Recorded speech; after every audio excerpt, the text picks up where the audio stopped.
코파센스 플러스를 처음 신었을 때 가장 먼저 떠올랐던 단어는 힘들다였습니다. 일체형의 구조에 처음부터 쉽게 늘어나는 텅이 아니기 때문에 어느 정도 예상은 되었지만 발을 집어넣는 게 쉽지 않았는데요.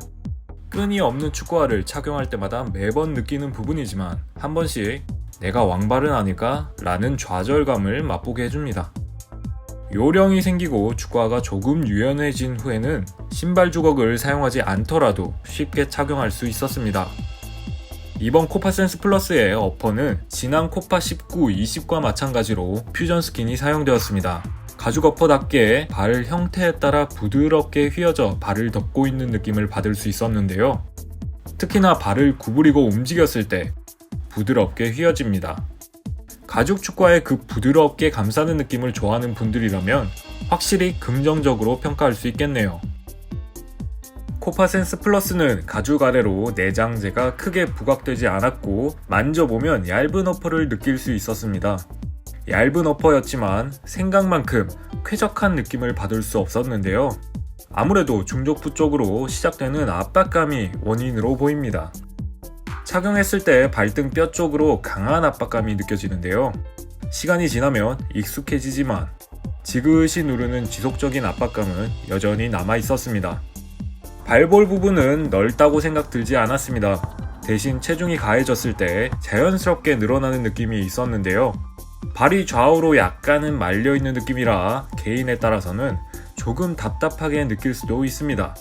아쉽게도 제 개인적으로 좋았던 코파 19에서 어퍼가 아치 쪽에 밀착해 있는 느낌은 없었습니다. 그리고 발가락에는 크게 불편한 느낌은 받지 않았고 전체적으로 축구화가 발의 중족부를 강하게 잡고 있다는 생각을 들게 만들었습니다. 한편 일반적으로 둥글고 좌우 대칭인 발목 칼라에 비해 코파 센스는 조금은 독특한 형태의 발목 칼라를 가지고 있습니다. 특히 바깥쪽 발목 칼라는 생김새가 독특한데요. 굴곡을 그리며 약간 올라와 있는 부분이 복숭아뼈를 피해 있는 것이 아니라 복숭아뼈 아래를 받치고 있습니다. 발목을 바깥쪽으로 기울였을 때 부드러운 프라임 니트 밑으로 조금은 단단한 부분이 느껴집니다. 뛸 때는 느끼지 못했지만 어색한 느낌이라 그런지 처음에 신경 쓰였습니다. 그리고 아디다스가 강조한 센스포드, 발목과 아킬레스건 주위로 사용자의 발과 축구화를 더 강하게 연결시켜주기 위해 발과 축구화 사이에 불필요한 공간을 줄일 수 있는 패치가 붙어 있는데요. 실제로 착용해보면 발목 주변과 아킬레스건 쪽으로 빈틈은 많이 줄었다고 할 수 있습니다. 그런데 아디다스의 설명에 비해 약간 밋밋한 기분이었는데요. 아디다스에서는 그 불필요한 공간, 네거티브 스페이스의 정확한 위치를 말해준 것은 아니지만 실제로 착용해보면 약간 낮은 위치에 센스팟이 위치하고 있는 것이 아닌가 라는 의문점을 들게 만들었습니다. 사람마다 다를 수 있겠지만 오히려 X 고스티드 플러스의 뒤꿈치 쿠션이 더 신선한 느낌으로 남아있어 센스포드의 이름값에 비하면 약간 아쉽지 않나 라는 생각을 했습니다. 그래도 비교적 낮은 감이 없지 않은 힐 카운터는 빠르고 큰 동작에도 뒤꿈치에 잘 밀착해 있었네요. 바뀐 센스 프레임 아웃솔에서는 특별하게 기억될 만한 점이 없었고 스터드가 약간 더 가늘고 길어졌지만 반원 스터드였던 지난 코파 19 엑소 프레임과 크게 다르게 느낀 점이 없었습니다. 그래도 상태가 좋지 않은 인조 잔디에서 다소 불안한 느낌을 느꼈는데요. FG 모델을 인조 잔디에서 착용할 경우 반드시 착용자의 주의가 필요해 보입니다. 올댓부츠 리뷰어는 올댓부츠 양말과 평소에 착용하던 275mm의 코파센스 플러스를 신었고 축구화 앞이 약 5mm 정도 남았습니다. 중족부의 압박과 남는 길이를 생각했을 때 일반적으로 자신이 알고 있는 정 사이즈를 추천합니다.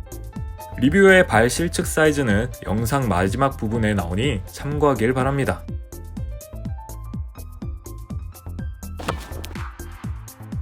코파 센스 플러스를 신고 공을 드리블 해보면서 느낀 점은 1차적으로 부드러운 가죽 어퍼가 가진 볼 터치감을 줍니다.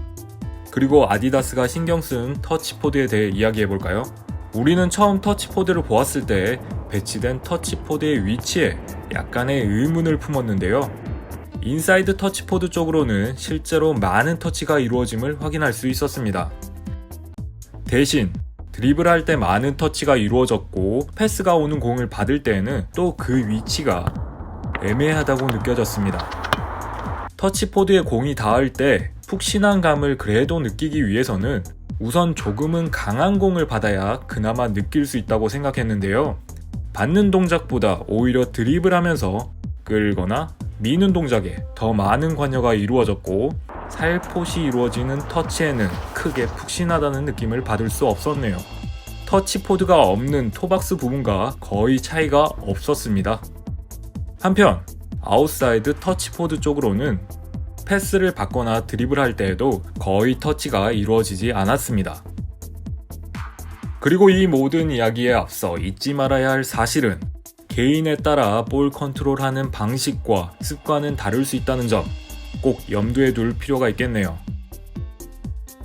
코파센스 플러스에서 생각하지 못했던 놀라운 점 하나가 있었는데요.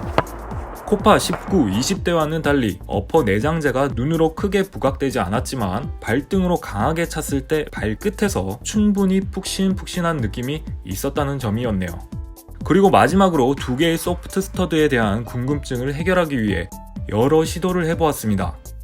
그러나 제가 가진 능력만으로는 효과가 있다고 평가할 수는 없었네요. All About Touch. 해부학적으로 접근해 더 나은 볼 터치를 추구한 아디다스 코파 센스. 큼직큼직한 기능들에 대해서는 다소 회의적인 평가였지만 기본적으로 가죽 축구화의 가장 중요한 요소, 부드러운 터치감은 충실하게 재현한 축구화였습니다.